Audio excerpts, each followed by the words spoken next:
Hey guys, welcome back. तो हम पढ़ रहे थे अपना सी कोर्स। तो अपनी सी प्लेलिस्ट को ओपन कर लेते हैं। लास्ट वीडियो में हमने बात करी थी पैरामीटर्स और आर्ग्यूमेंट्स क्या होता है, और ये हमारी 28 ट्यूटोरियल था। आज इस वीडियो में हम बात करेंगे फंक्शन ओवरलोडिंग क्या होता है, और वो हमारा है 29 ट्यूटोरियल। ठीक है ना। मैं बहुत आराम से बताऊंगा, बहुत प्यार से बताऊंगा। साउंड थोड़ी कम लग रही है तो प्लीज़ बढ़ा लेना, स्पीड कम ज़्यादा लगे तो अपने हिसाब से स्पीड मैनेज कर लेना। ठीक है ना। ठीक। फंक्शन ओवरलोडिंग, अगर मैं आपको बताऊं फंक्शन ओवरलोडिंग थ्योरी में बताऊं तो आपको इतना ज़्यादा समझ ना आए, हो सकता है। तो पहले मैं प्रोग्राम बताता हूं, उसकी ज़रूरत बताता हूं, तब बताएंगे। ठीक है। अगर मैं यहाँ पर चलूँ तो फंक्शन ओवरलोडिंग के लिए लेट्स से हमने लास्ट वीडियो में एक फंक्शन बनाया था ऐड का। ठीक है। यहाँ पर हम क्या करते हैं, इंट टाइप का कुछ वेरिएबल से लेते हैं, इंट ए, बी और सी। ठीक है।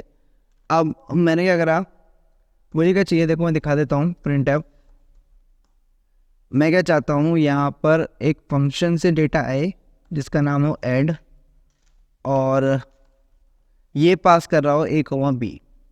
ठीक है। जो रिजल्ट दे, रिटर्न करे ए प्लस बी।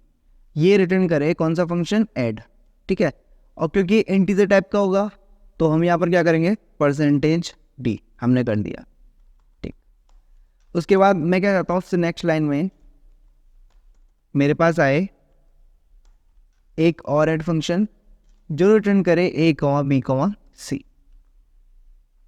ठीक है। और यहाँ पर जो डेटा होगा, कॉमन सी बात है, वो भी किस टाइप का होगा, इंटीजर टाइप का। और ये क्या रिटर्न कर रहा होगा, ए प्लस बी प्लस सी। ठीक है। ये रिटर्न कर रहा होगा ए प्लस बी प्लस सी। ठीक। ये आप अब देखो, यहाँ पर थोड़ा कंपाइलर की नज़र से देखने की कोशिश करो।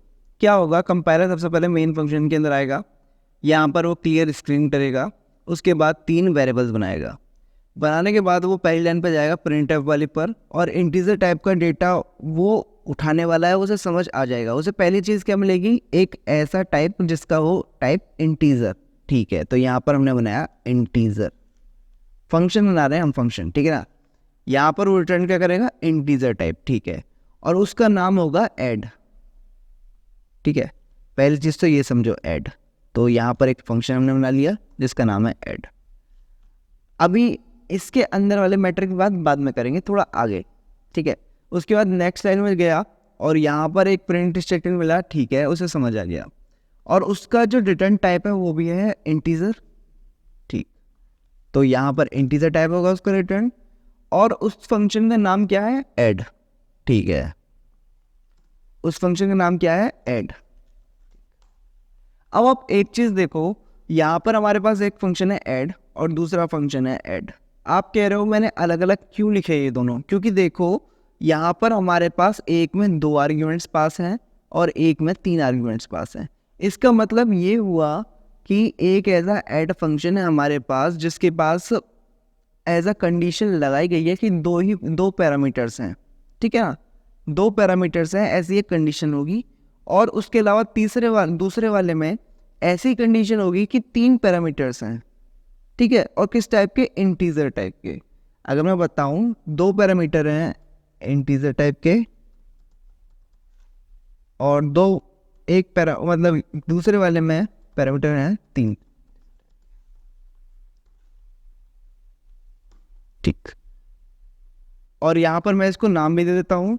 लेट्स से मैंने यहाँ पर x कर दिया, यहाँ पर मैंने कर दिया y, उसी तरह मैंने यहाँ पर कर दिया x, यहाँ पर कर दिया y, और यहाँ पर कर दिया z। ठीक है। तो अब ध्यान से देखो, एक ऐसा ऐड फंक्शन है जिसके अंदर 2 आर्ग्यूमेंट्स हैं, वो कहाँ जाएगा, कंपाइलर उसे कहाँ लेके जाएगा, यहाँ पर। और एक ऐसा ऐड फंक्शन जिसके पास 3 आर्ग्यूमेंट्स हैं, उसको कहाँ पर लेकर जाएगा, यहाँ पर। ठीक है। बहुत छोटा सा लॉजिक है। तो इसका क्या मतलब हुआ, और ये रिटर्न क्या करेगा, पहले मैं प्रोग्राम बता देता हूँ। रिटर्न क्या करेगा, x प्लस वाई, और ये रिटर्न क्या करने वाला है,